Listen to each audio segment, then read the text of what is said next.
Assalamu alaikum wa rahmatullahi wa barakatuh. Hello everyone, it's Zainab. Welcome back to my daily reading of Shi'ism from Quran by Sayyid Jawad Zaidi. So today I want to read to you a list of 14 sayings from Lady Fatima Zahra alayhi salam, inshallah.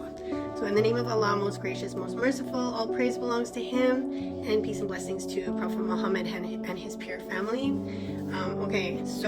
A'udhu billahi minash shaitanir rajim. Bismillahir rahmanir rahim. Starting from the first saying, it says, praise and eulogy is for Allah for the blessings and bounties which He has bestowed, and thanks to Him upon what He revealed to His servants, and praise is for Him upon the common boons and blessings which He bestowed upon His servants without their request, and upon the comprehensive and complete blessings which He granted to all and sundry and gave it to us consecutively.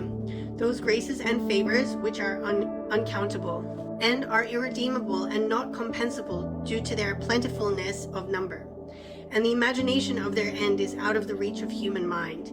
He invented the servant to thankfulness for the sake of the consecutive and continuous enhancement of blessings, and opened the door of eulogy and praise of Allah upon them, so that He may make His favors and beneficences great and plentiful for them. Number 2. O Allah, belittle me in my eyes, and glorify and magnify your station to me, and inspire me about your obedience and the practice which may cause your pleasure, and the shunning and evading from things and matters which are the cause of your wrath, O the most merciful of all. Number 3.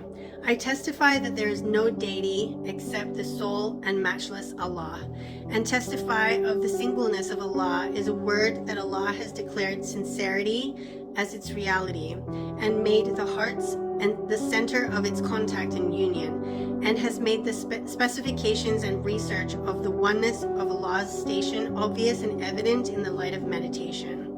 The Allah who cannot be seen by the eyes and tongues are unable and baffled to describe His virtues and attributes, and the intelligence and apprehension of man is helpless and destitute from the imagination of His lowness.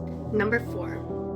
Allah made all the beings without previous matter, sample, shape, and pattern, and made them wear the dress of life by His main and might, and created them according to His divine will and intention, short of it that He might have needed their creation, or have wished any benefit for Himself from their shaping and sketching, except this, that He wanted to give a proof of His wisdom and make the people and creations aware about His obedience and submission, and invited them to His servitude and worship, and make His invitation grand and ostentatious. Number 5. Allah fixed the reward for His obedience and torment for His insubordination and disobedience, so that He may restrain His servants from His wrath and fury, and lead them to His paradise. Number 6. And I testify that my father Muhammad, peace be upon him and his family, is the apostle and the servant of Allah. Of course, she didn't say peace be upon him and his family after that. It's just added here for us, and the author added it because out of respect for the Prophet, of course, obviously. It was added. And Allah selected and chose him before appointing him at the post of prophethood, and He named him before choosing and selecting him, and chose him before everything and delegating him. Then all the creations were hidden and covered in the covers of unseen, and were hidden amid the screen and curtain of fear and fright, and stayed near the last and final border of non-entity, nothingness. For Allah was aware of and knew the end of matters, and because of His encompassing the incidents of times and ages, and His knowledge of predestinates, Allah appointed him as apostle so that he may complete all His matter and implement His order and materialize His decrees and predestinates. Number 7. Allah saw nations and groups had various different sects in their religion, and scattered and staying on the verge of the fires of differences, busy with their idol worshipping. They denied Allah with all the signs and symbols of Him. So Allah illuminated the darknesses through my father Muhammad, peace be upon him and his family, and removed the darknesses from their hearts, removed and cured the blindness of the eyes. Number 8, my father Muhammad, peace be upon him and his family, stood up with his guidance among the people and saved them from perversion and aberration and turned their blindness into enlightenment and guided them towards the firm religion and called and invited them to the straight way. Number 9, you, the servants of Allah, are the ones to maintain his injunctions and prohibitions and the carriers of his religion and his revelation and the trustees of Allah upon your souls and the propagators of his religion among other nations.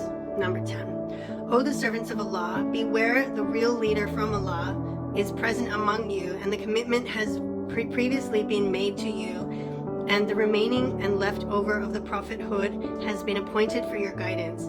That is the speaking book of Allah, the truthful Quran, and a beaming and gleaming light in which all the secrets and facts about the completion of man and his prosperity have been exhibited and illuminated. It guides from darkness towards the light of guidance. Its followers are the subject of envy of others. Number 11, the Book of Allah is the guide of its followers towards the pleasure of Allah. Listening carefully to it leads to the salvation. The enlightened and conspicuous evidences and proofs of Allah can be obtained through it, and also the knowledge of his interpreted intentions and fear-invoking constraining prohibitions and his sufficing testimonies and conspicuous arguments and desired virtues and allowed endowments and gifts and obligatory divine laws can be obtained from it. 12, and Allah made the kindness to parents as a protection and shield to his wrath and displeasure. 13, and Allah rendered prohibition from drinking wine the cause of taking distance from contaminations and evils. And last one, number 14, and Allah prohibited polytheism for the sake of bringing about sincerity in his adoration and worship. MashaAllah, what wisdom from our leader, Sayyidina Lady Fatima Zahra, alayhi salam. May Allah always be pleased with her and bless her, inshallah. Thank you for joining me today, and I hope you will join me again tomorrow. And tomorrow I'm going to read, inshallah, sayings from Imam Hassan, alayhi salam. So I hope you will join me then, inshallah. Until then, stay blessed and stay tuned.